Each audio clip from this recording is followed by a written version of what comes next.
Hello, and welcome to What We Wrote. I am Emma. And I'm Esme. And we are two friends who have been writing together for decades. This is a special bonus episode of the podcast where we are beholden to no one. We will be talking about books in depth, our favourite or least favourite tropes, writing tips, and whatever the hell we want, really. Pretty much, yeah. And this week, we are breaking from tradition because we're beholden to nobody. We can do whatever we want. And we're actually talking about two books. Two books. Yes. So we're going to cover the first two of the Crowns of Nyaxia novels, the Nightborn Duet by Carissa Broadbent. So this is the duology, which is becoming more of a thing, I think, it seems to be.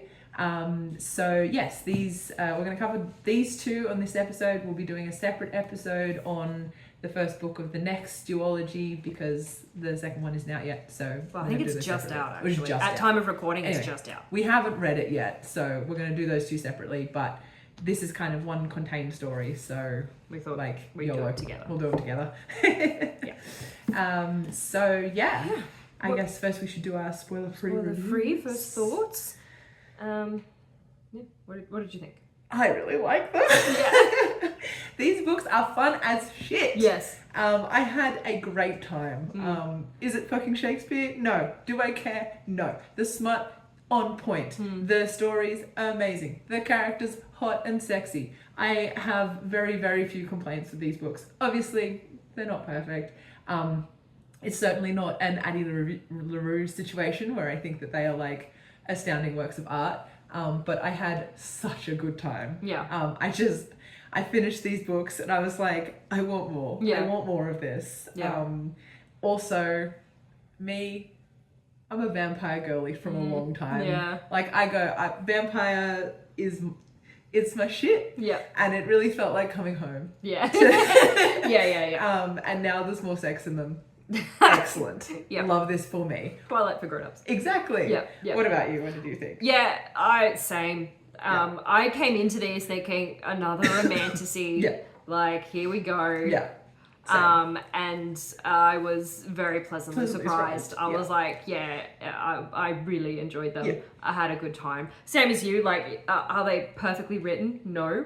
But they are entertaining. Yeah. Who cares when you're having this much fun? Exactly. That's the thing. And like, I really do think I forgive a lot of sins if I'm having a good time. Absolutely. Like, I don't, there's a lot of things that I will just let slide. I'll go, but I'll just let it go. Whatever. Yeah. Like, I don't care. Exactly. I had a really, really, really good time. Yeah.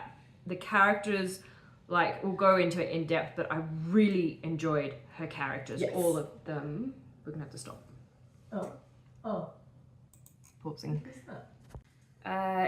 So we'll obviously go into it in a bit more detail. Yes. But yeah, I really, really, really loved her characters, like all of them across the boards, all for different reasons. Yep. I thought like the actual story was great. The pacing was really good. Especially because the second book is big. Yeah. She's chunky. Yeah. Like that's a 600-pager. Yeah. It didn't feel like it. No, it really didn't. Like it was really easy to read in the best sense. Yes. And yeah, I just had a really good time. Yeah. It's like Fourth Wing if we didn't want to murder Violet. That's literally one of my notes. I've got I'm 50 pages in and I don't want to kill Araya. I know, right? What? Amazing. So yeah, I think that's actually one of my main notes. I think this is like, Araya is what Yaris wanted Violet to be. Yes.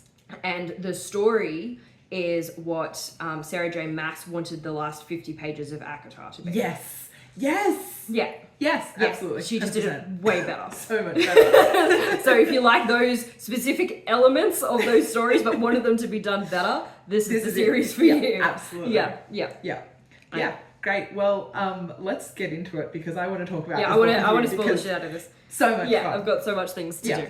Okay. And talk about. Okay, cool. Doobie-doobie-doo. Okay. God, I don't even know where to start. I love it so much. I know. So good. Yeah. So I better start with the first book. Yes. So if for some reason you're listening to this and you haven't read the book, go away and read it and come back. But if you're one of those people who don't care about spoilers, it's basically a trials story, right? Yeah. So set in a fantasy world. Obertrace is the country or the continent that they're on. It's all vampires. And yeah, it's all vampires, which I didn't know picking up. I like one of my things is, oh, it's a vampire book, like because I didn't understand. I was like, oh my god. So yeah, there's a few different. There's different varieties of vampires. Yeah. So there's different houses Yep. of vampires. So we've got the Nightborn, Yep. which is what this one's primarily about. There's the Shadowborn. Yep. And the Bloodborn. Yes, are the Bloodborn are the three kind main of ones. bad ones.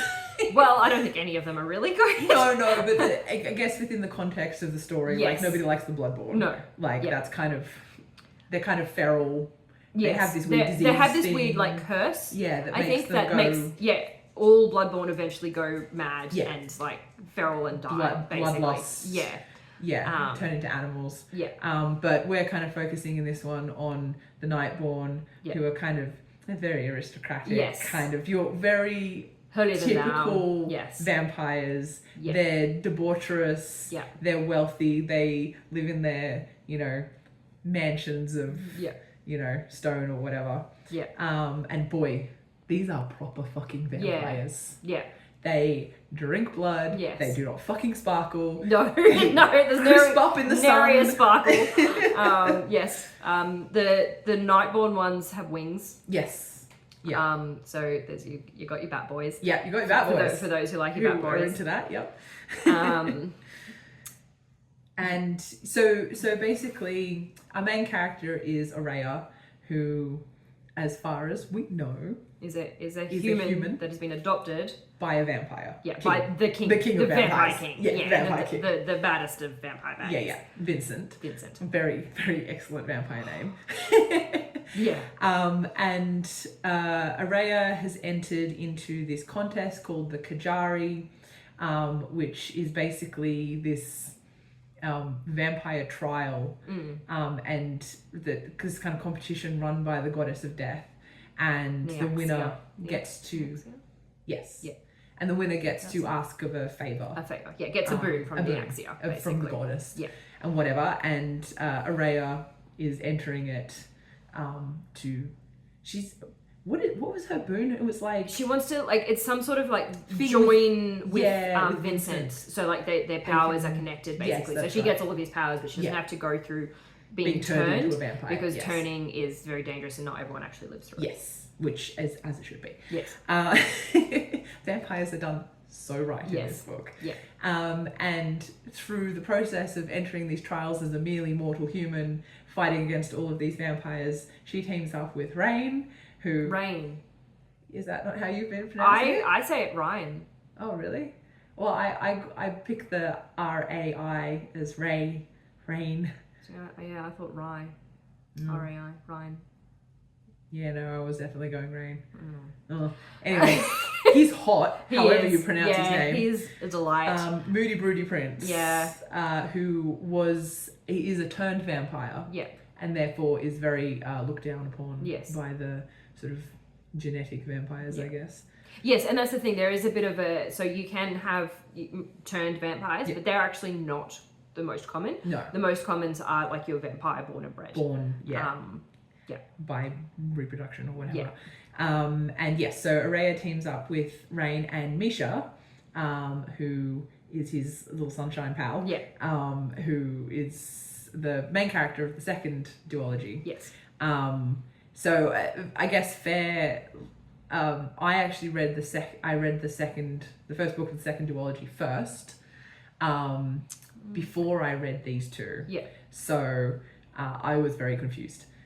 You were you? Well, not like super confused, but which one were you confused in?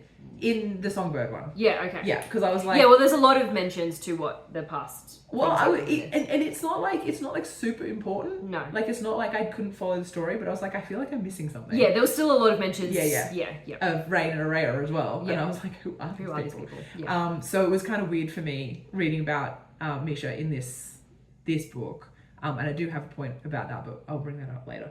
So anyway, they team up to basically get through the Kajari. And that's part of the thing with the Kajari. It's a little bit Hunger Games-esque in that they kind of all team up at first to like try and thin the crowd and have better their chances of survival. But ultimately, there's only really one winner. So ultimately, they'll have to turn on each other. Yes, it's very Hunger Games in that way. Yes. See?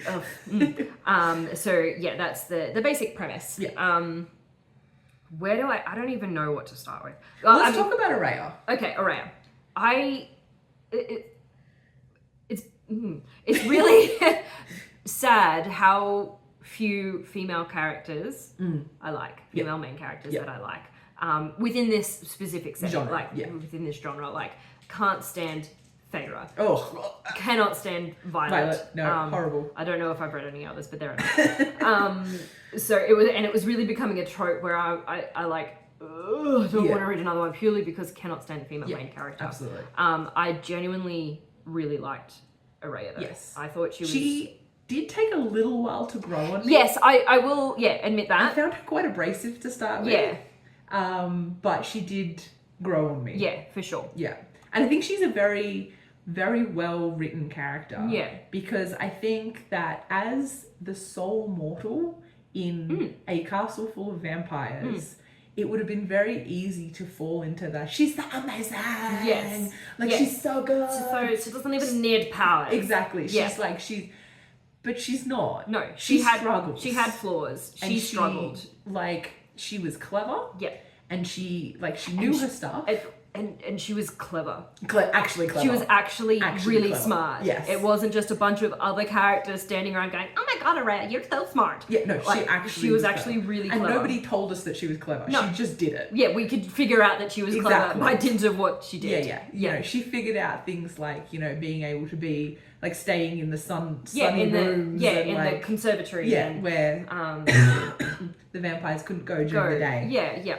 And stuff like that. So but she did struggle. Yes. Fighting the vampires. Yes. She struggled against the vampires, especially the top-notch ones. Yeah. She could pick off the lower rung ones fine.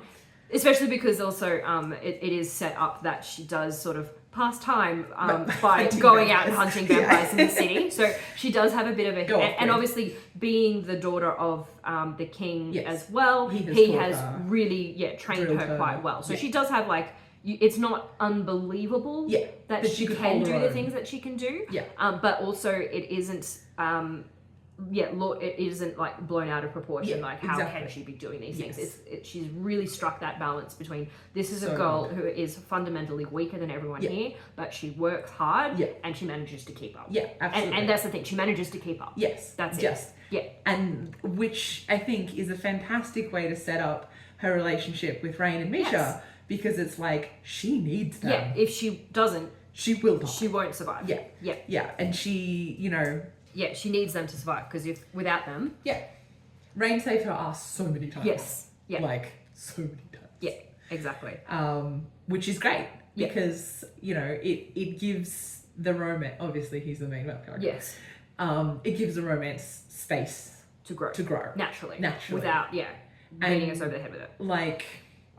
I don't know if we'd quite go as far as enemies to lovers, but there's certainly... an antagonism that is very endearing. Yes. Because I think it would be very easy to, it's a little he falls first, for sure. Oh, but it would be very easy to make it that, he is always the one pushing towards her. Yeah. And she's always the one, pulling away and resisting. Because obviously she thinks that, he's just gonna turn around and kill her at any second. Yeah. Doesn't trust him. Yeah.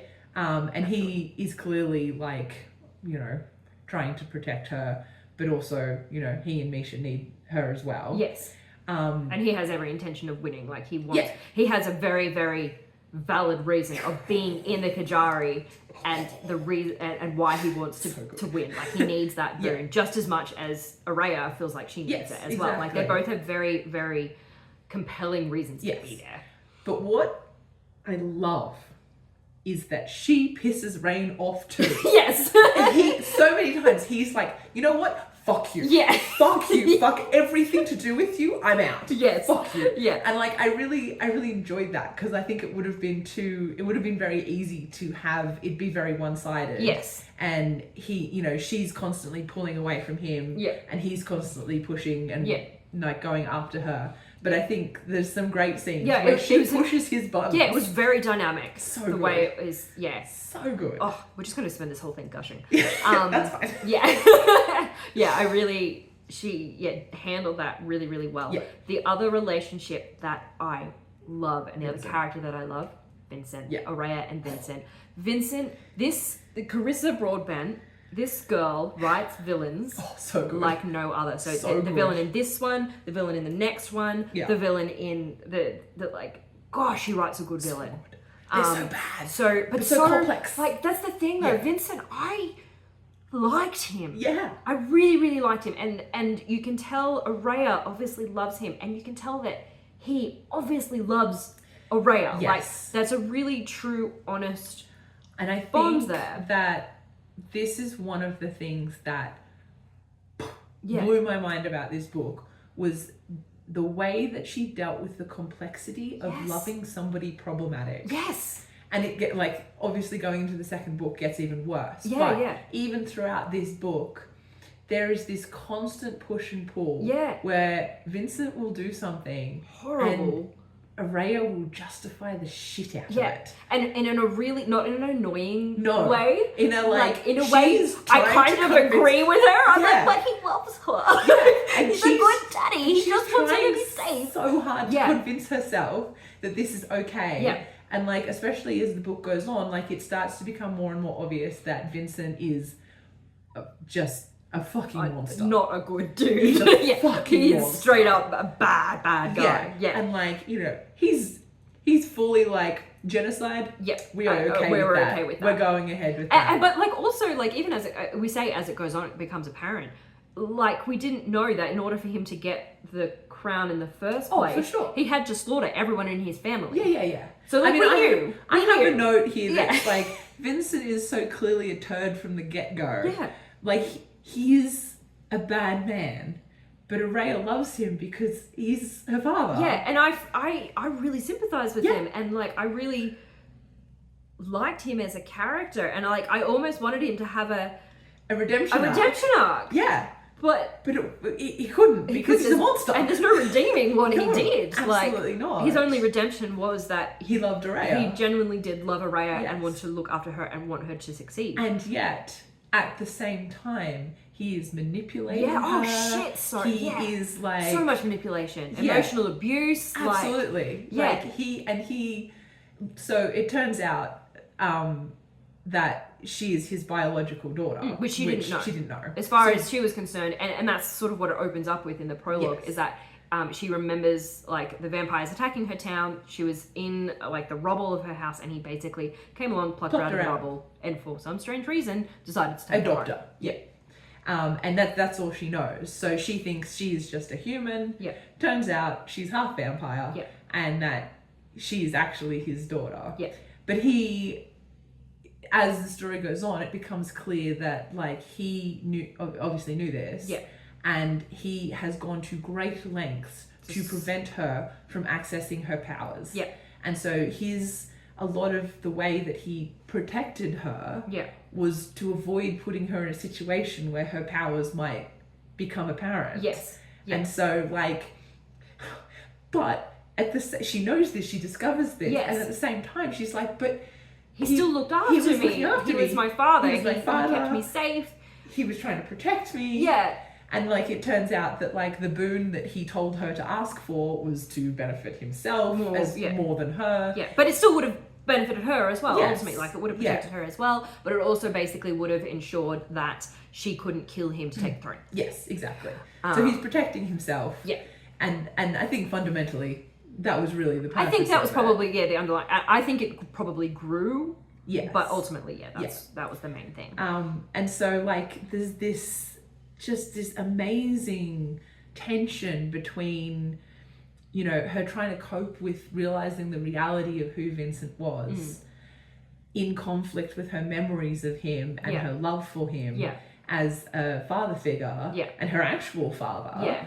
It's just so well done. Yeah, it blew me away. It was so well done. I could not.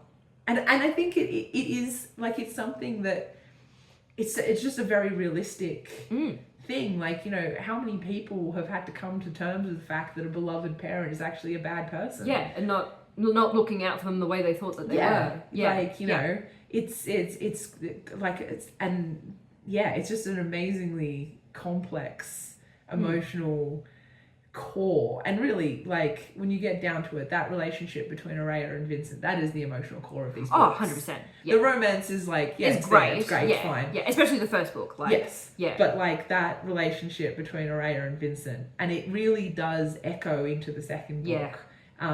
We'll get to the second book as well. I don't know. Should we just? I don't know how to do this. 2 books in one. I don't know. We'll just see how. Yeah. I mean, usually we're like, oh, we should do this, and then we just talk about whatever we want. So the Kajari itself. Yeah. I think. Look, we love trials. Yeah. We love Hunger Games. Yeah. It's a really good way to give structure to the book. Yes. Because it did sort of, each trial was in kind of a phase of the moon. Yes. And so it kind of narratively kept the pace. Yeah.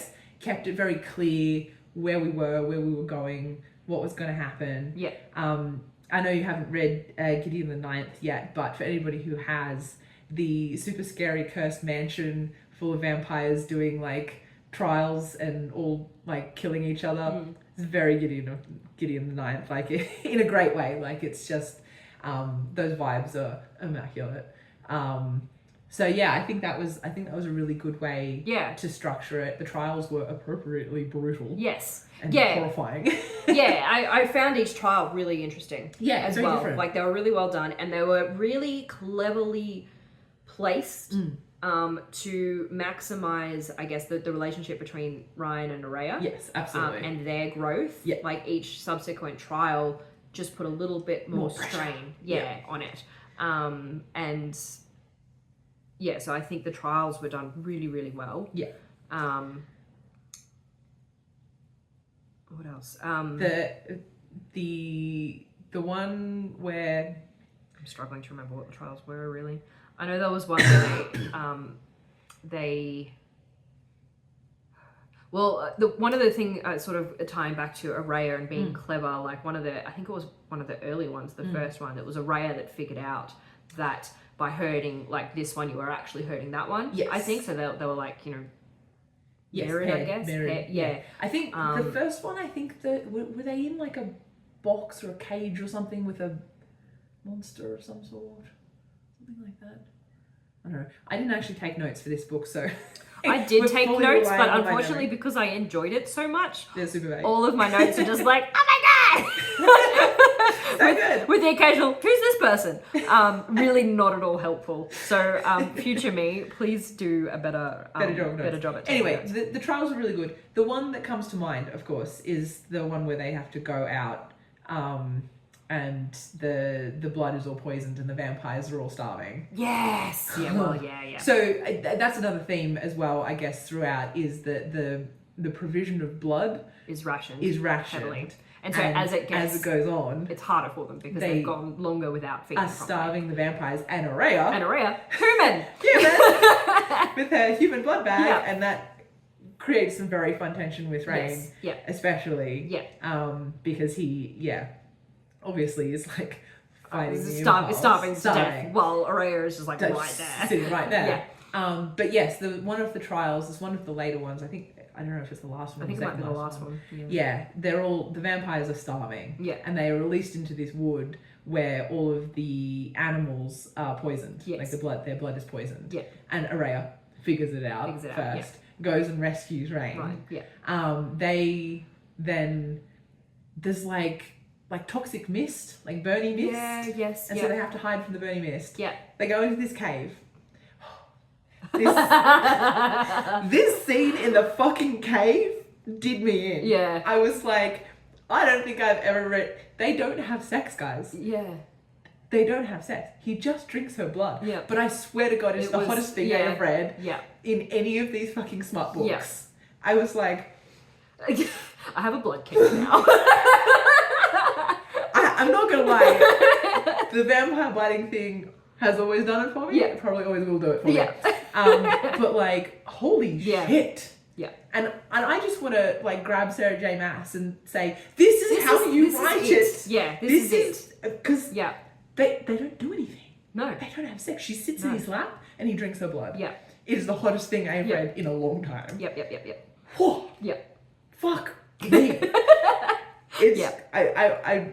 yeah. That chapter is curiously light on notes. Yes. I saw on social media somewhere or on Goodreads or something like that, somebody who just said, and that cave scene. And I was like, preach, sister. Yep. Yes. Holy shit. The sexual tension between them by the end of this book is off the charts. Fucking charts. Yeah. Like, and yes, the starving vampire blood thing probably has something to do with it. Like that want, that desperate want, is obviously playing into it. But like, the development of the sexual tension is, I think, what like makes these, when the sex scenes happen, so good. Yes, that's it. Because it's the release of the yearning. Yes. And a lot of these other romantasy books, I just feel like they don't have enough yearning. No, they have the sex scenes there because, it's smart. And they want the sex scenes there because, sex sells. They don't set it up. Yeah. And it's it happens too quickly. Exactly. And it's the setup that gives you that payoff at the end. Gagging. Because otherwise it's just like, they have sex, great. Yeah, and then they have sex. And it's like, okay, you can write the most explicit sex scene in the world, but if I don't feel it, you don't have that banked up. Like if you're not gagging for it, exactly. They've got to be gagging for it. Exactly. You've got to be gagging for it. Like it. Yeah, exactly. She did that really, really well. So good. And then they're like, whore, that happened. Yeah, and just kind of both go. Well, and that was the thing because it was that like they both had that really sort of obvious reaction to it. Yeah. But it is sort of like, but vampire venom does do that because in order to make their prey viable, it kind of it's part of the thing. And then he's like, well, I was just starving. Of course, she tasted really good, and I was really into it. I was about to die. I was gonna die. It's a bit like when you have Macca's after a really, really hard day. Like it tastes great. It tastes amazing because it's the best thing you've ever eaten. Exactly. Yeah. But obviously. There's more to it, but they're kind of just like they were able to justify it, and they're like, no, in a way that wasn't annoying. Yes, and we'll talk a bit about that in the second book. But the other thing I also want to say about Rain as a character, like his angst, chef's kiss, so good. This vampire standing in the sun, letting himself cook, get burnt just so that he can feel the sunrise. Which is the only thing Araya really took a while to cotton on to. It's like, obviously he's a turned vampire. Yes, obviously. Like, come on, girl. Anyway. We can excuse... Everybody's got to have their dumb moments. She was probably just basking in the glory that was Ryan. Also, I feel like she's grown up around... like born vampires. Yeah. She probably hasn't encountered a lot of turned vampires. Yeah. Maybe you can excuse her like little blind spot there. Yeah. But yeah, she did take a hot minute to cotton onto that one. And I was like, come on, go. Really. Obviously. Yeah. But it broke my heart. Yes. I was like, what a And then when she did the whole mirror thing so he could still see it without getting burnt, I was like, I love it so much. I love it so much. Yep. And what a beautiful way to tell us that this is a man struggling to hold on to his humanity. Yes. Yeah. Like, Yeah. So we find out that Rain was a slave, essentially. He was turned by he was the previous king. King, yeah, the one that Vincent murdered. Yeah. And he was a horrible he was man. Yeah, I mean they're all horrible, but horrible, but he was particularly I think horrible. I was going to say he was worse than Vincent, but I don't think he was. No, I don't think he was. I think Vincent's horrible. But we're kind of led to believe, I think, in that moment that he's horrible because obviously Araya. Well, the whole first book is from Araya's point of view. So, we do see Vincent through the lens of her eyes a little bit. Yeah. But yes, this vampire basically made Rain a sex slave, a slave. Yeah. Turned him into a vampire, took him away from... He had a human family. Had a wife and daughter. And turned him into a monster. Yeah. And, like, Rain is sort of living with that reality. And, like... And then he killed him, didn't he? Yes. Yes. I think so. Because that's how he got the... Yes. The thing. Yeah. Yes. So, just... yeah, I know, right? It's just so good. It's just so good. Yeah, he's we do find it out. We find out in this book, don't we? Yeah. Do we? Yeah. What? It's like halfway through that we find out that he's actually got an air mark. No, we don't find that out until the end. That's the big twist at the end. Spoiler. We're going to talk about it in a minute anyway. Yeah. I mean, okay. One last thing that I want to say about the first book, I guess, before we sort of address the second book. Yeah. I do have one complaint, and I don't know if this is because I read them out of order. Yeah.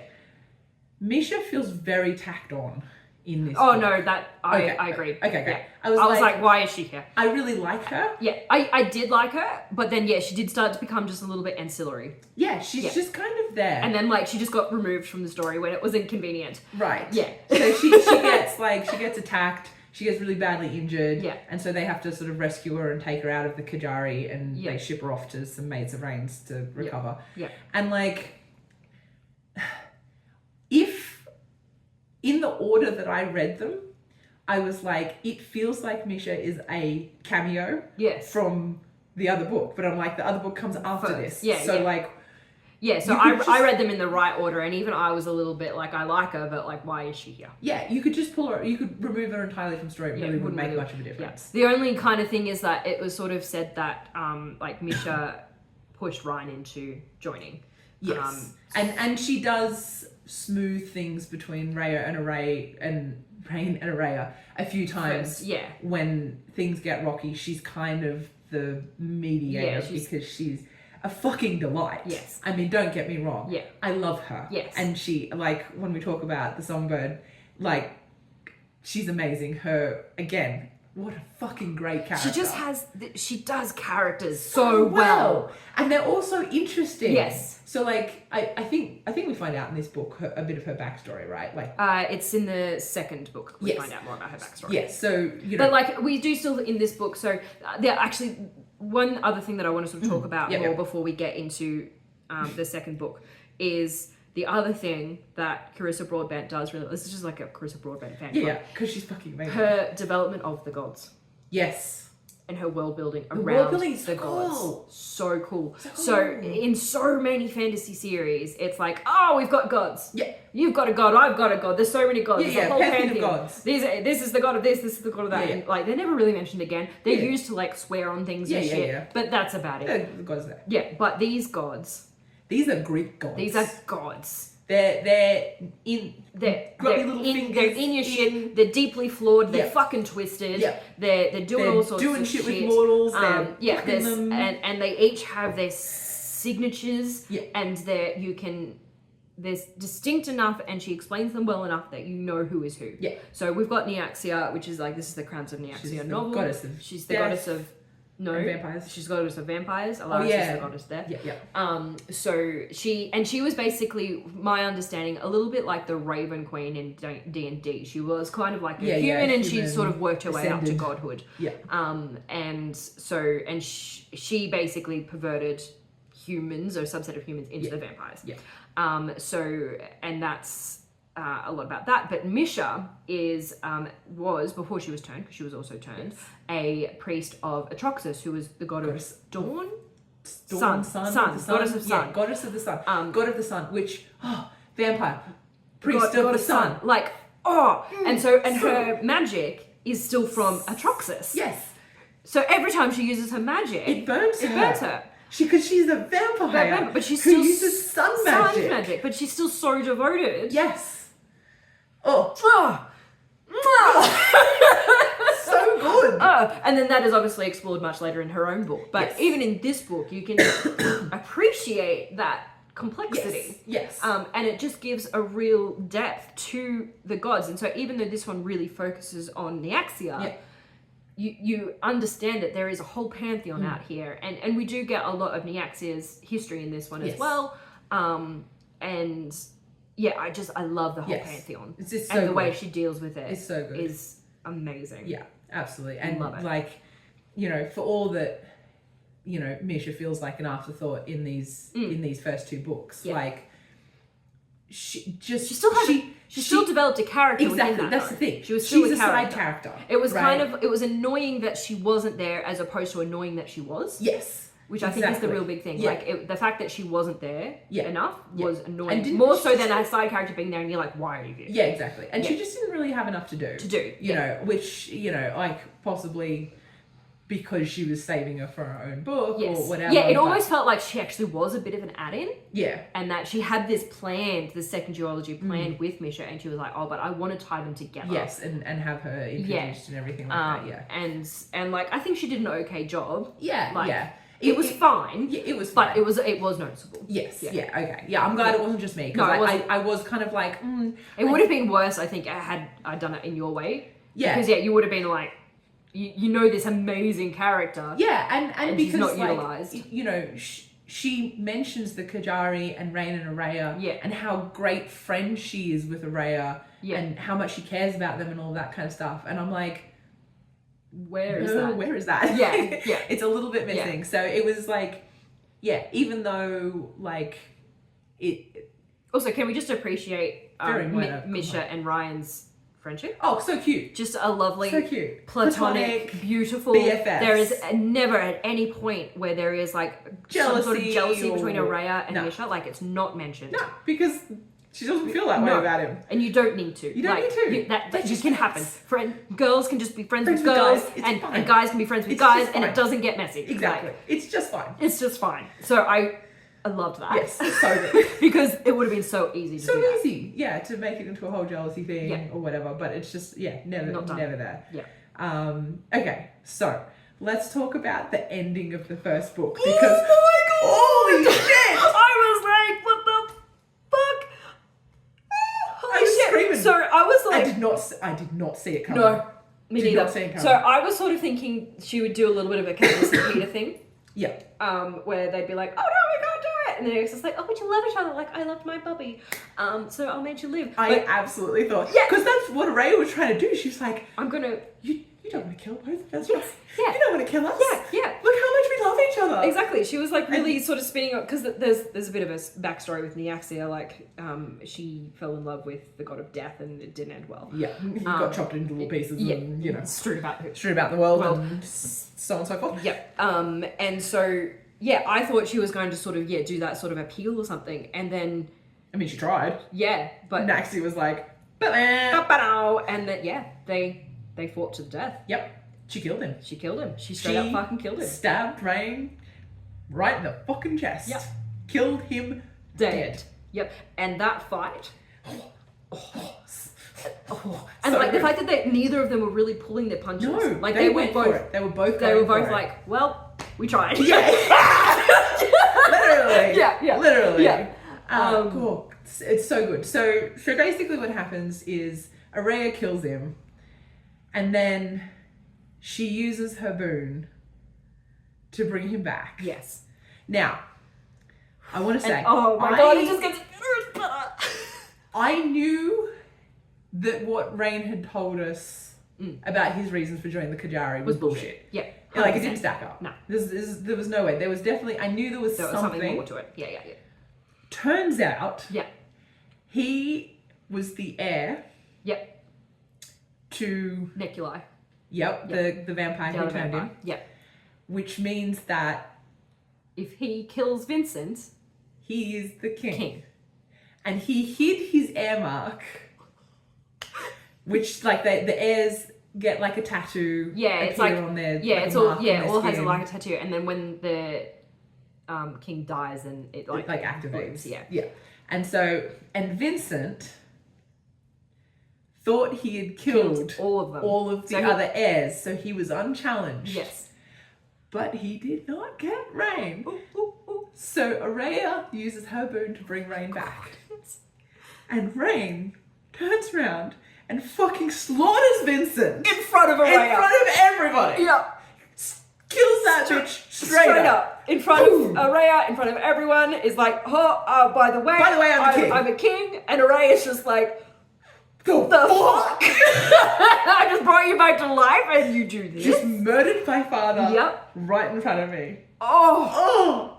I did not see that coming. Neither did I. I was like... And then so he's been sort of secretly working like with the Bloodborn. Yep.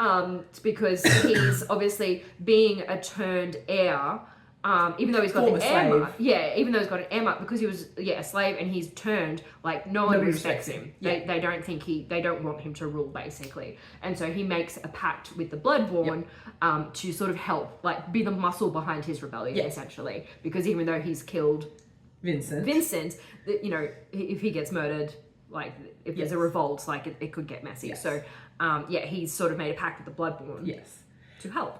And then Aurea, Airmark, Vincent's heir. Yes. Therefore making her the only one who can challenge Rain for his kingship. Yep. And how do we fix that? We get married! Well, I was going to say the idea is that he was supposed to kill her. Yes. Yeah. But he's just like, I'd rather not, thank you.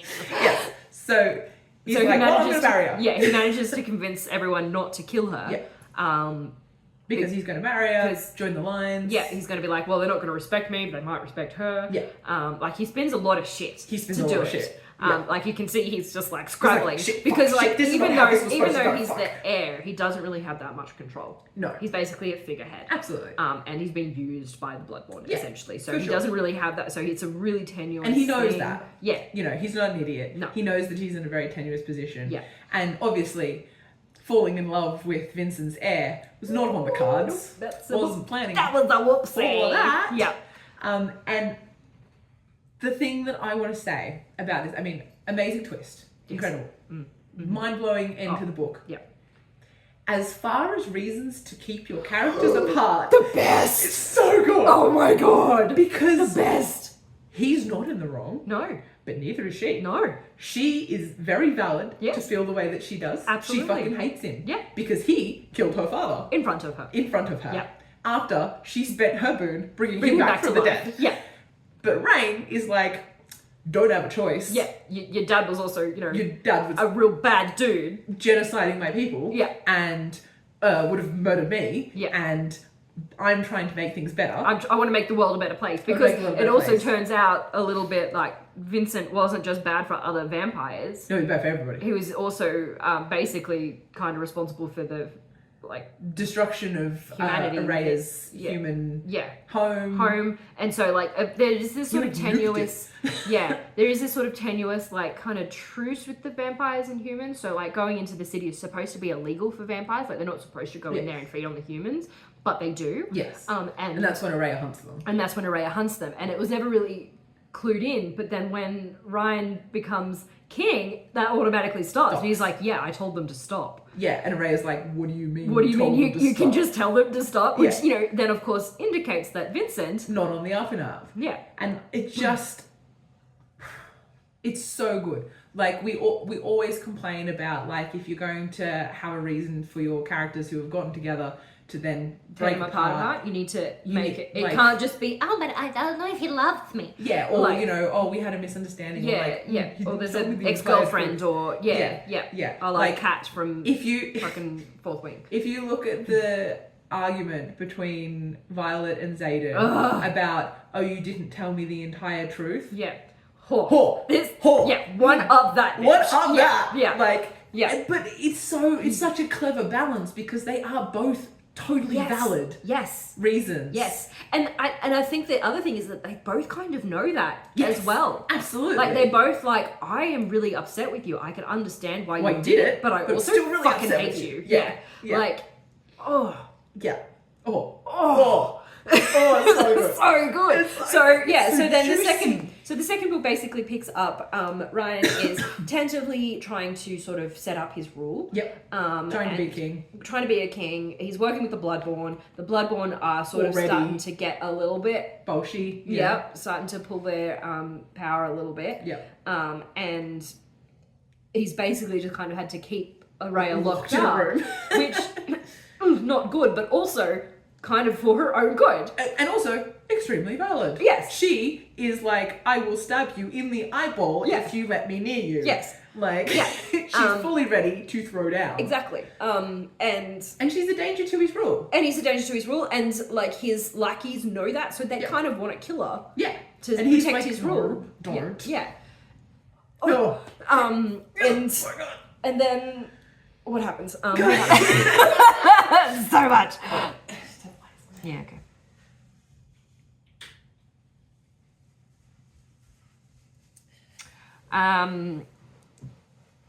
So yeah, we open. So obviously Araya, I love her representation of grief. Oh, through this, so good.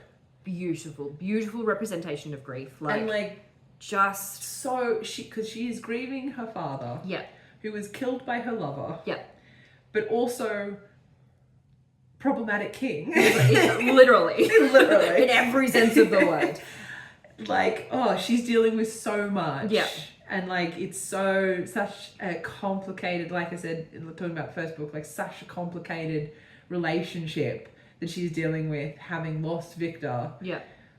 But knowing that he was a bad man. He's a bad man. He's a bad man. And he kind of had it coming. Yeah, absolutely. Yeah. Oof. Yeah. Oof. Oof. And she is obviously rightfully absolutely furious with Rain. Yeah, she wants nothing to do with him. She wants nothing to do with him. She absolutely hates him. She makes a couple of like half-hearted attempts to like undermine his sort of rule. Well, yeah, and that's the other thing that I really liked Araya is like she fucking does shit. She goes for it. She's like, and so like through the first book there was like Vincent's second in command. Yes. What's her name? I do not remember any names other than the main characters. Oh, what was her name? She's cool though. She is cool. She doesn't deserve to be forgotten. No. Jasmine. Yeah, Jasmine. that was close. Yeah, Jasmine. Yes. So yeah, Jasmine was sort of Vincent's second in command, basically. Yes. And so obviously Vincent dies, and so her allegiance goes to Araya. And which I found really cool because like she didn't really like Araya. No. But she was like, Araya didn't really like her I respect, like she respected the bloodline, and whatnot. And so she finds Araya. And is like, what do you want us to do? And Araya's like, the fuck do you mean? She's like, well, you're the heir. You're the heir. Like, what do you want us to do? What do you want us to do? Like, we'll get you on the throne. Yeah. And Araya's like, oh shit. All right. All right. This is what we're gonna do. Yeah. Yeah. So she starts plotting a rebellion. Quietly in the background. Good for her. Good for her. Yeah. Even though at the time I'm screaming, crying, throwing up. Yeah. I'm like, no, just marry him and rule together. Just marry him. Also. A big complaint that we've had about these romantasy books. Second point of view. Rain gets point of view. He gets his point of view. He gets and his like point of view. consistently, he doesn't just get one and then we forget about it. Throughout the whole book. We get Rain's point of view. Yes, which is so good. And I mean, it makes so much sense because a lot of the time they aren't together. They're doing their own separate things. Yeah. And so we don't need to have like floating, omniscient, weird point of view, jumping people's heads and shit to find out what Rain's up to. Yeah. Because he gets his own point of view. He gets his own point of view chapters. So good. So good. So good. Now we do have the introduction of our new villain, Septimus. Oh, he's so bad. Another fucking fabulous villain. He's filthy. He's a slimy. Like his name is just Septimus. Yeah, he's gross. He's horrible. He's another excellent villain because amazing. Oh, he's so gross. You hate him. Yeah. But he's there. Yep. And he's got a good reason to be there. Yep. And it's just he's so good. Oh, he's so good. And he is basically trying to. Well, he's a bloodborn. He's a bloodborn. Right? So he wants to be king of the vampires. He wants to be king of the vampires. And is there's a lot of sort of political wheeling and dealing in this book. Which I think is great because it gives it a really different flavor to the first one. Yes. Kind of makes it stand on its own. Yeah. But so Septimus is basically trying to undermine Rain. He's trying to basically there's a couple of instances. So like basically there's a section of the Nightborn that are fighting, or is it the Shadowborn? That come. No, it's the Nightborn. It's Nightborn because there's two branches of Nightborn, right? Yeah. So that's right. There's the Hiaji and the Hiaj and the something else. She's Hiaj. Yes. So Araya and Vincent are the Hiaj, and then Rain's lot are a different variety. And they have different wings. That's right, yeah, because was Vincent bat wings and was he feather wings? I think so. Yeah. Which, erogenous zones again, just don't even get me started. Roshan, that's it. Yes. Yeah, that's right. So the Roshan, the Hiyaj are trying to basically overthrow the Roshan to get Araya back on the throne. Yes. And Vincent was trying to genocide the Roshan. Yeah. And wipe them out. Yeah. And that was the only thing that I did struggle a little bit with Araya in this one, and is because she all of a sudden starts to be really protective of the Hiyaj. And I'm like, you hate all vampires. Yeah. And you always have. You still kind of do. Yeah. But she does get really weird, like, well, you're killing my people. And not even to that, but she gets really protective. Like, she's like, I have to protect my people. Yes. It's for my people. And I'm like, when did these guys become your people? Yeah. And it's before she really becomes a vampire as well. Yeah. So, like, you know, as the book goes on, Araya kind of uncovers more and more of her powers. Yeah. And she has wings, and turns out she can drink blood, and she likes it. She likes it. But, you know, like, as it sort of goes on, she discovers more and becomes more and more vampire, I guess. Yeah. But yeah, she definitely does flip a switch, and I don't know. And it's really sudden, and I just don't know if. I don't know if it's because of Vincent, and like she's kind of almost pushing back against everything that Rain stands for. Yeah. That being the Roshan. Yeah. And being like, well, I'm not like you. Yeah. Kind of thing. Yeah. To kind of, you know, step closer to Vincent. Yeah. In those, especially in that early part of the book, where she's kind of like, you know, that was my father. You killed my father. I am this. I am Hiyaj. And now I know, like, he's my biological, like, I am Hiyaj. Like, yes, exactly. Blood, that they are my blood. Exactly. So I don't know if maybe that's kind of what was. I just don't think it was. No, it wasn't as well handled as everything else. Yes, and it was handled marvelously. And it kind of, I think maybe it kind of compounded a little bit because it was almost, I don't want to say annoying, because I feel like that's too strong a word for it, but like, because as a reader, you're like, make up. Yeah. So it's kind of like her suddenly being like, oh, he asked me my people. And you're like, no, you're not. No, you don't give a shit about them. No, exactly. You've been killing them in the streets for years. You've been slaughtering them without a merry thought. Like, why are you suddenly now like, my people? Like, yeah. So yeah, I don't know if that was what the author intended, and that like that was her kind of like pushing away from Rain and the Rishan to pull closer to Vincent in her grief. Yeah. Because she does then eventually flip back and be like, well, no, we shouldn't be killing anybody. Yes. Actually, and maybe Rain is right, and maybe we don't want to do murders, and maybe we just want to like all live happy families. Happily ever after. Yeah. So anyway, and I think the way we came from that is that, so yeah, while the Rishan and the Hiyaj are fighting each other, the Bloodborne is meddling, and so basically kind of just helping them kill each other so that the Bloodborns are like just the last man standing. And they're like, okay, well, we'll and the Bloodborne keep being like, oh yeah, we're helping the Rishan, and then vanish whenever there's a battle. Yeah. You know, don't just don't show up. We got delayed. I know, it's so sad. Yeah. And yeah, so I mean, like, and I mean, full credit as far as like committing to the bit.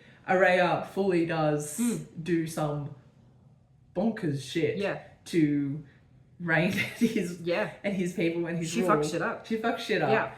Yeah. I do wonder if some of her attempts were a little half-hearted. Oh god. You know, I didn't think her heart was really in it. No.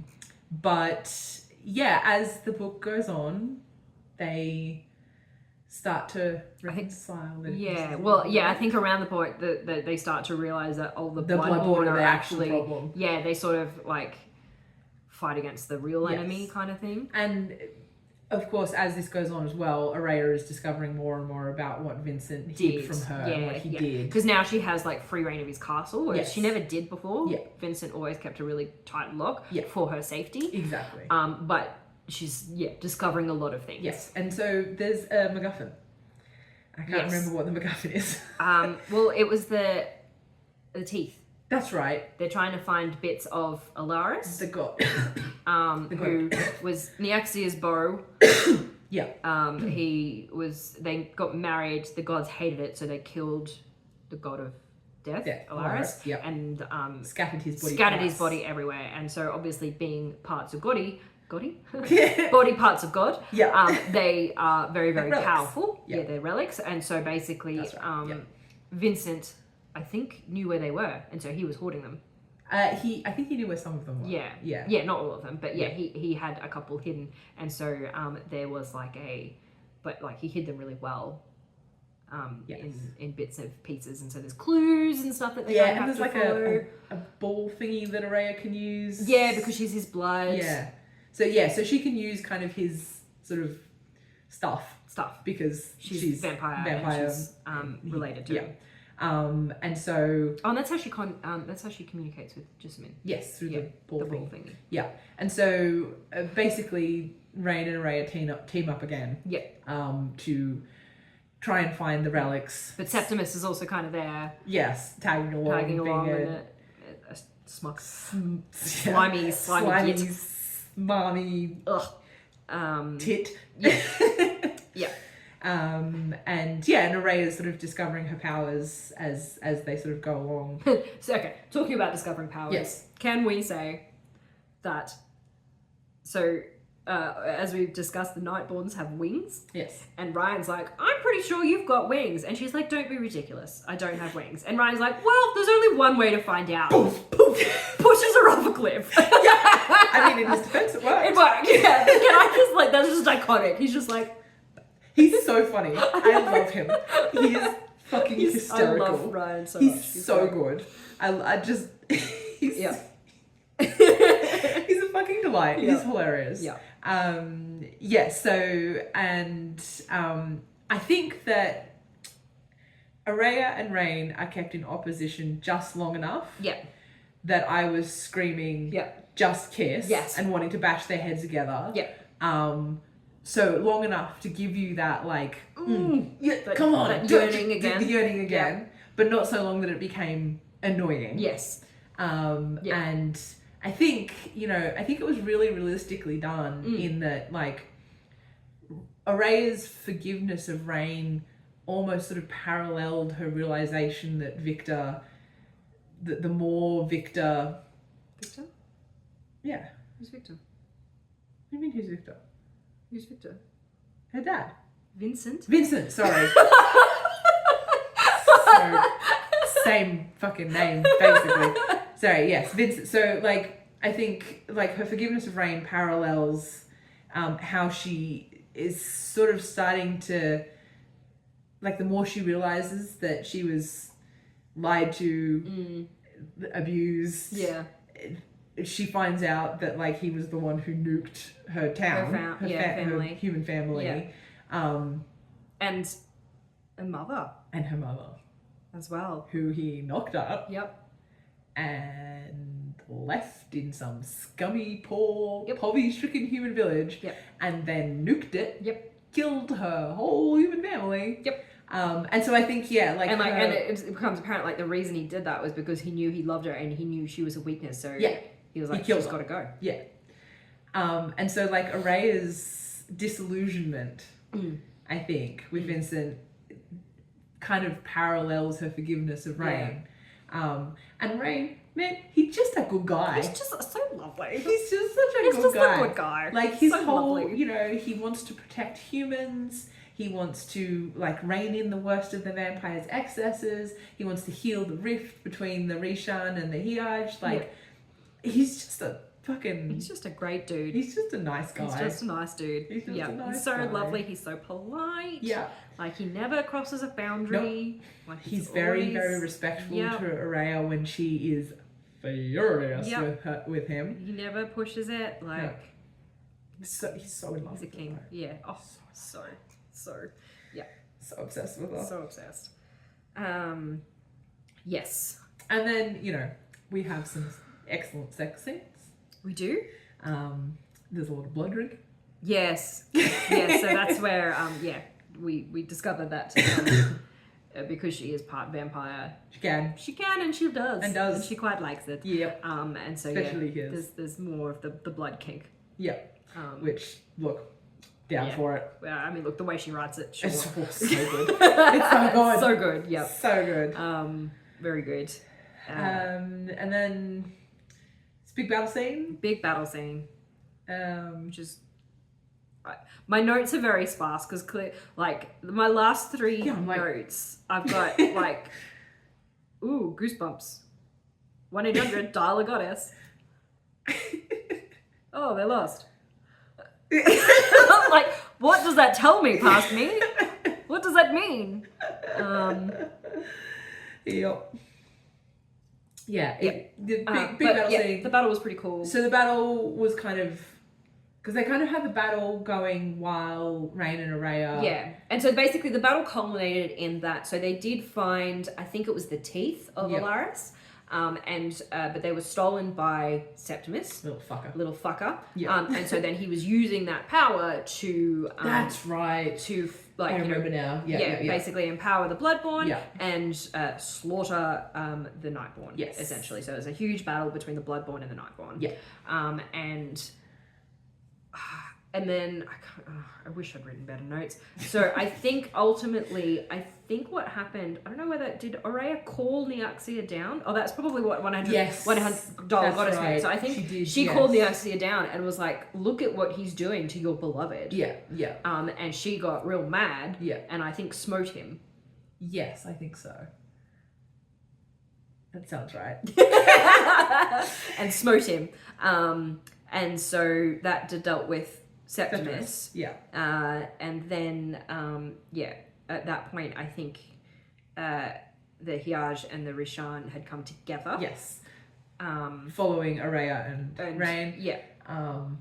And so now that they're proper on the same team. They defeat the Bloodborne and they return as King and Queen ruling together. Yes. Yeah. Yeah. Cute.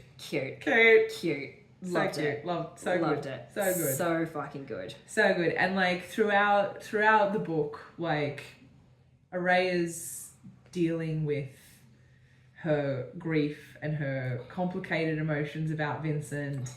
You know, she's discovering more. And like she's sort of like haunted by Vincent. Yeah. Which I love because I fucking love Vincent. Yes. I was sad that he died in the first book because I was like, no more Vincent. Yes. Because I love him. Flashbacks and we get like his voice in her head. Yeah. That's right. So as they're going around trying to find all the bits and pieces of whatever, the MacGuffins, every time I think she unlocks one, she gets like a whack because that's right. He has to like leave a piece of himself to guard the MacGuffin. Yeah. And so every time she unlocks that or whatever, she gets like a wave of like basically his point of view of what's going on in the moment. Yes. So that's how we sort of find out about like the mother and all that sort of stuff. Which it's just read it, guys. Yes, it's read just it. So good. Books are so good. They are so good. It's just so I good. loved them so much. And like I don't know, Misha's there. Misha's there. Yeah. I think that's one of my notes. I'm like, oh hey Misha. Yeah. She's back. She gets around. written off and then sort of appears back again. Yeah. Which it's a shame. I think she should have been there more. But yes, I would have liked to see more. But look, that second book is like it's huge. It's already. huge. Like, it's a really long book. It is. But yeah, the pacing is really good. I never felt bored. No, it was never felt like a slog to get through. I just like I finished it. I was like, It's been a while since I've gotten this excited over a book. I know, right? Like, I'm so into it. Genuinely, really liked it. I was afeared that you weren't going to enjoy them as much as I did. Because like I know that I have a vampire thing. And I was just like I'm reading these books and I'm like, you're ticking all your boxes. It's just I'm just having so much fun. Yeah. Like I'm just enjoying it so much. Literally, yeah. And it just goes to show as well how much we'll forgive. Yeah. As long as it is like good in the sense of you've got good characters, you've got a good plot, you've got like you don't have to be fucking lyrical, poetic bullshit. Not. Like she did actually have some really lovely turns of phrases as well. Yeah, for sure. I did notice though, she got better. Yes. So the books, each book, I noticed the writing is better. Is actually improving. Yeah. So whether that is because like I don't know, were these her first? Has she written others? She has, but I think they're all in the same series, so I think they may have come after. Because there's I know there's a couple of novellas. I've got one, but like, is this her first? Like, was this her debut? I think it must have been. Fucking insane if it was. Yeah, making us look bad. Yeah, I think this might have been her first book. She hasn't got any others listed in there. And like there were definitely, like, you can kind of tell. Yeah. Like there were, like, the dialogue was a bit choppy to start with. Yes. Her action scenes to start with weren't super clear. They were a little bit like, what the fuck is happening? That's actually interesting because I think the action scenes, I actually think the action scenes in these were better than in Songbird. Yes, I think that's for a different reason though. Okay, we'll talk about that when we get to that book. But that is one of my complaints Yes. about that book is I actually don't think the action scenes are that good. But I found the action scenes in this quite clear. In the second one, yes. In the first one, in the early stages, I think they were a little bit rocky. But like even within this, I felt like even within the first book, it improved within the first book. Yeah. But you could definitely see like the. I agree about the dialogue. I did. There was some real clankers. Just were a little bit glitchy and a bit clunky. Yeah. Like not true dialogue. Didn't flow. I wonder if that's why it took us a little while to get on board with Raya. Yeah, maybe. She's possibly like a little a little annoying. Yes. Yeah, but it eases. But I just like you say, like I don't really have any complaints because I wasn't really thinking. No, I didn't care about the M dashes. Yeah. Of which there are plenty, but I didn't give a shit. No, because I was just having fun. I was just having fun. The other thing I really liked, which is neither here nor there, you probably didn't even notice, but they are formatted in a way where the inner margin is wider, so you don't have to hold the book as open. You don't have to crack the spine to read it. Yeah, literally never would have occurred to me. The margin's wider on there than there. Sure. So that you don't have to do that. Does it kill my soul that I have two different sizes? Oh, that's upsetting. It is deeply upsetting. Upsetting. I'm going to be going, because they don't sell it in this size anymore. They don't even sell it in this style anymore because they've fucking redesigned it. Don't stop it. But I visit a lot of fuck you. I visit a lot of. Do you have the bigger one of these? No, I have the smaller one of that. So it's shorter, but it's foul. Yeah, right. It's really foul. I've been visiting a lot of secondhand bookstores in the hopes I'll find matches. I've already bought two in attempts to get the big one, but it ended up, even though the dimensions on the website said it was the bigger one, they sent me this little fucker. So I gifted it to a friend anyway because I was like, you need to read this because it's excellent. Yeah. And now I have two.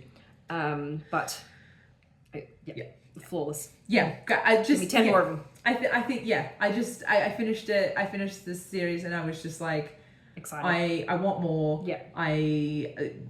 As I mentioned in the episode where I reviewed the book that I read after these books, I had a book hangover. Like I was just I finished it and I was like, man, I can't believe it's over. Yeah. When's the next one? Yeah, 100%. Like I was just it was so good. It knocked me out of the like I wasn't expecting it to be that good. No, me neither. Me neither. Like, yeah, I thought it was going to be another sort of Akatar kind of. Yeah, and it was again interesting because I read Songbird first. I really enjoyed that, so I went back to these ones like, are they going to be as good? Am I going to be able to get into it when it's different characters? Well, I thought that about the Songbird. Yeah. Like even though I knew Mishi, I was just like. Yeah. I don't want to. Like, I loved Ryan and Araya. Like, I wasn't ready to leave them. Yeah. Yeah, absolutely. But also, like, I do respect that. I respect it's the duology. And it is done. It's a story within itself. Like, she really structured the duology. It had a really lovely arc to it, to both of them within the book and collectively.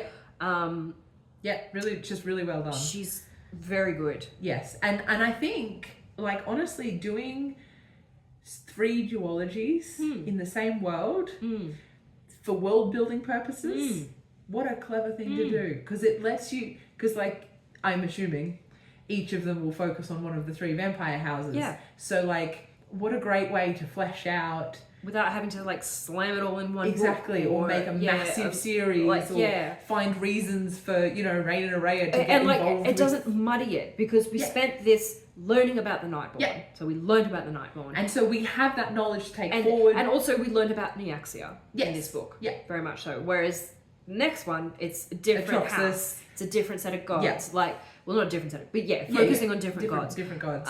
It's good. Oh, it's good. Chef's kiss. Love it. Yeah. It was sexy without feeling forced or overdone. Yeah. And like, it wasn't just sexy for sex's sake. It was really... yeah, and like, I don't know, like one of my complaints about some of the other romantasy books that we've read is that there wasn't enough sex. But then I'm like, actually, this doesn't have any more sex. The sex that they have is just better. And feels if anything, it's got less. Like, but it feels more warranted, more justified. More justified, and it's more satisfying. It's more satisfying because you had to wait for it. Yes, exactly. And when it does happen, it's good. It's so good. Like, so you're satisfied with it. Yeah. Whereas, and it's not just like, cheap shot. Like, and just like, I don't know. I feel like I guess there's a degree of annoyance with like how Akatar and everything like that are sold as like these crazy smutty books. I know, and like crazy, like sexy and spicy, and I'm like, really okay, they have like missionary sex like twice in the book. Yeah, it's really, it's just this shit's more kinky than that. And even this isn't that. Like, there's a little bit, there's like nipping and biting and shit. Like, it's still pretty, some blood still play, reasonably vanilla. Like, absolutely. But it's just, but it's and like the lead up, like, there's a scene in the second book where like they're starting to come back together, but they're not fully back together. And I think it's just after Araya gets her wings. And she's either injured or she's sore or something, and they're sitting on the bed together. Yes, and he's like massaging her back. Yeah, and like I was like, this is so hot. And she's like making the sounds because it's a good massage. And I'm like, this is so fucking sexy, and nothing's happening. Literally, he's just giving her a back massage. Everybody has their clothes on. Yeah. And I'm like, yep. You know, Akatar could never. No. So if you think Akatar is spicy, then but it's Jesus. It just this is what it should be. Like you should, the build up should be part of the sex scene. Like, you know, you can't just whack you in the face with a giant dong and expect you to get on board with it. Exactly. So like, I think I gave it 4 stars. I gave them 4 stars on Goodreads. I gave it 4 stars on a technicality. I think I really wanted to give it 5 though. I gave it 4 stars because I'm like, was it like the best book I've ever read? No. Did I have so much fun that I didn't care that it wasn't the best book I've ever read? Absolutely. Yes. So I did knock a star off because I'm like, okay, 5 stars is probably for things where I'm like, they're they're technically correct. They're really, really enjoyable. Like they're real masterpieces. Everything is like, I did the same thing. I gave it 4 stars as well. I was like, you know, if I was more of a vibe reader, it would have been 5 stars. But because I do try and keep that room for that really to go right to the literacy, the very top literature type thing. Yeah. No, I agree. But I probably 4.5 stars. Like 4.5, if they let you do 4. I just had so much fun. So much fun. I just had so much fun. At the end of the day, like, why else do you read? Yeah, exactly. So good. So good. So I guess that's over an hour of us just gushing about these Carissa Broadbent. Tune back in next time for Songbird and the Heart of Stone. So we're doing Songbird and the Heart of Stone next. I'm so excited because like that was the one I read first. I do have notes for that one. Yeah. And like I read it yesterday because ADHD. And I was like, I need to like leave it close enough that I won't forget everything before we talk about it. So naturally, I left it to the day before. Yeah, I mean, you know. But also, I read it in like 6 hours. So that speaks of its own self. Yes. So okay. That's it. That's it. Yeah. Go and buy the books. Yes. Y'all. Go and get it. Read Support this author. This is what should be going viral. Yes. So good. Yeah. So good. And the second one in the second duology has just come out. So read that too. The thing. The dusk and the fallen and the dusk. Dusk. Fallen in the heart of dusk. Heart of dusk. Hang on. Sure. Goodreads, tell me. No, I just love the covers, man. Like, it's just beautiful. And like even the art in the book, like each the little chapter breaks. Each chapter break changes depending on the part that you're in. Like the first one, because it was like the phases of the moon, like the phases of the moon in the chapter headings changed. Like, The Fallen and the Kiss of Dusk. There you go, Fallen and the Kiss of Dusk. Yep. So I cannot fucking wait. Cannot wait. Oh my god. So excited. I'm kind of glad I didn't read this until like quite late, because if I had to spend a year waiting for the next one, oh my god. Yeah. I read Songbird in February. Yeah.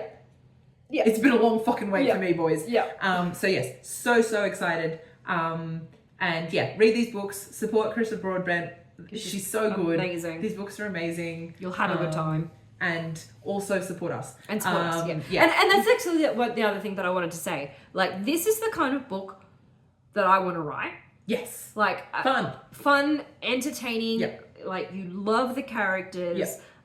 Is it going to be winning literary awards?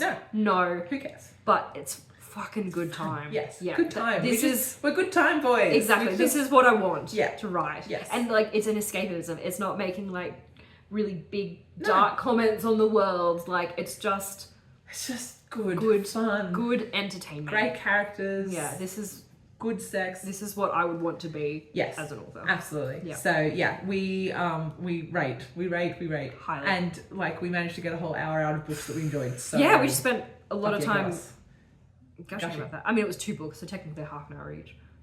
Yeah, true. But I didn't have notes. If I had notes, I couldn't remember actually what happened in the end of the second book, because I feel like I was just reading it, being like, oh my god, same. So anyway, follow us on social medias. Oh yes, rate, review, subscribe. Rate, review, subscribe. So you can. So if you have read them and you'd like to gush as well, please let us know. Yes, talk to us. So you can email us whatwewrotepod@gmail.com. Yep. We are also on all of the social medias, not all of them, a lot of them, most of them, enough of them. So that is TikTok, Tumblr, Facebook, Insta, and YouTube. Yep. And our handles are all the same. What We Wrote Podcast at What We Wrote Podcast. Rate, review, subscribe. It really helps us. If you like hit that follow button. Yep. If you leave a review, you don't even have to say much. You can just say, Great podcast. That's all you need to say. You don't need to go too in depth. Obviously, we'd love to read it. Yes, if you do want to sing praises about us, we won't stop you. Please do. But even if just a quick thumbs up, great, loved it, is all you need to do. Yeah, it helps boost us up the charts so that more people can find us. And it just helps. Other people will flick through the reviews and be like, oh, that person enjoyed it. So it's not a bot. Maybe I'll like it. Tell your friends. Yeah. Pass the word around. Yeah. So if you know people who like books, or people who are writers, young writers, used to be writers, or what the fuck ever. Whatever. I don't know. Just tell people about us. If you like words. Or just listening to us dickheads talk about stuff. They'll talk about shit as well. Yep, that works too. Earlier today we went on like a 10-minute rant about the word juxtaposition. So Yep.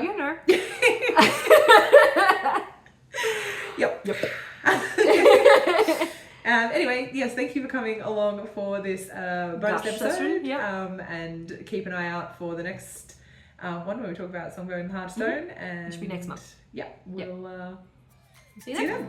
Bye.